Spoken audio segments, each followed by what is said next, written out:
If you press right here, is it painful? If it's painful, there is a muscle called the masseter.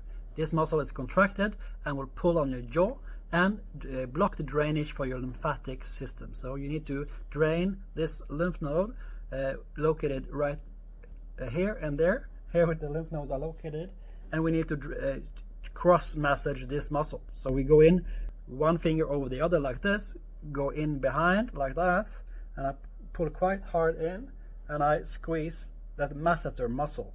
Because when this muscle is not contracted anymore, I can squeeze it like this, and now it's not tender, it's not swollen anymore. Then the normal drainage on your lymphatic system gets better, and your jaw pain maybe, and your drainage to your ear or to your neck or to your sinuses will get better. So try to drain that masseter muscle located right there, squeeze it like this, or use your knuckle like this, or use your thumb like this, and squeeze it, drain it, and that will get better circulation to your jaw and to your sinus and to your ear. Thank you for watching. My name is Rune Aabø. I'm a muscle therapist, and I try to teach you to get pain-free for free. All right. Thank you very much.